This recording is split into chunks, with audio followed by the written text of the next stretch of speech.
بسم اللہ الرحمن الرحیم۔ السلام علیکم۔ محمد انصر عرب جمبو نیوز کی طرف سے ایک نئی خبر کے ساتھ حاضر ہیں۔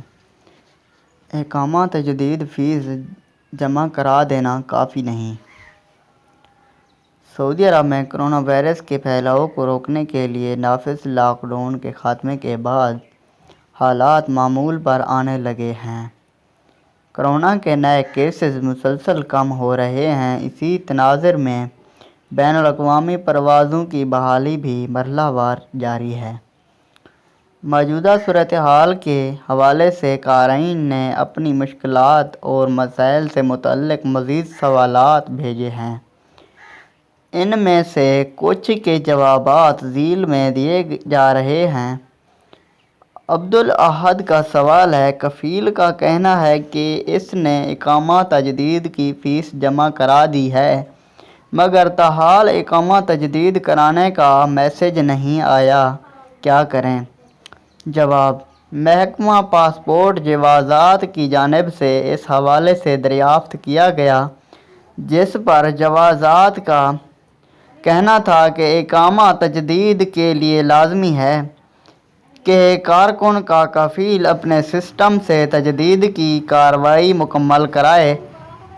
محض فیس ادا کر دینے سے اقامہ تجدید کے مراحل مکمل نہیں ہو جاتے۔ اس کے لیے لازمی ہے کہ کفیل اپنے ابشر یا مقیم سسٹم سے کارکن کے اقامہ تجدید کرانے کے آپشن کو استعمال کر کے تجدید کرانے کی کمانڈ دے تاکہ اقامہ تجدید کیا جا سکے۔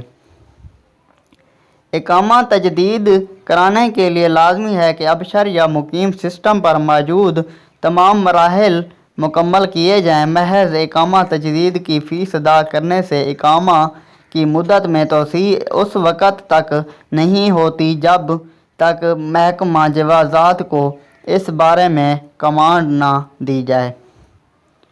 یاد رہے، جب تک کارروائی مکمل نہیں ہوتی، اقامہ تجدید کی فیس بھی جوازات کے اکاؤنٹ میں منتقل نہیں ہوتی۔ اگر فیس منتقل نہیں ہوگی تو اقامہ بھی تجدید نہیں ہوگا۔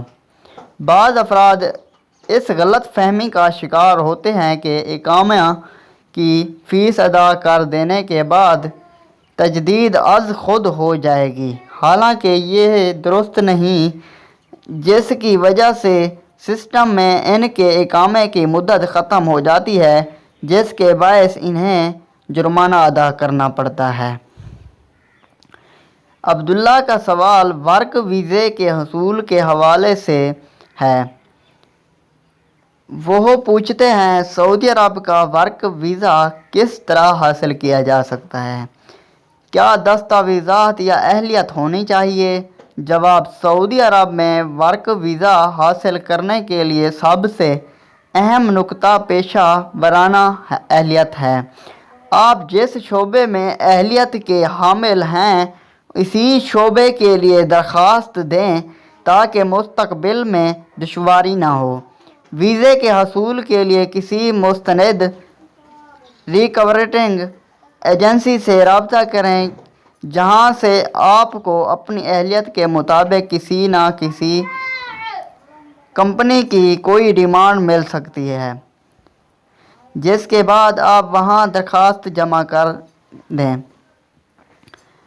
ایسے کارکن جن کی پیشہ ورانہ صلاحیت نہیں ہوتی، وہ محض مزدور کے ویزے پر آنا چاہتے ہیں تو اس حوالے سے بھی قوانین میں تبدیلی کر دی گئی ہے۔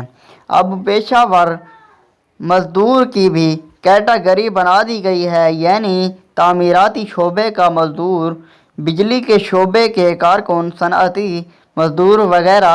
ایک اور کیٹیگری بھی ہے جسے گھریلو ملازمین کہا جاتا ہے، جس میں چوکیدار، باغبان، ڈرائیور، گھریلو ملازم وغیرہ ہوتے ہیں۔ ان کے لیے کسی خاص پیشہ ور ٹریننگ کی ضرورت نہیں ہوتی۔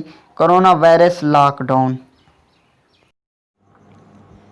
ویڈیو دیکھنے کا بہت شکریہ، اور میری ویڈیو اچھی لگی ہو تو میرے چینل کو ضرور سبسکرائب کریں، لائک کریں، شیئر کریں، اور ساتھ میں دیے گئے گھنٹی کے نشان پر کلک کر کے آل پر سلیکٹ کر دیں تاکہ میری ہر آنے والی نیو ویڈیو سے آپ باخبر رہ سکیں۔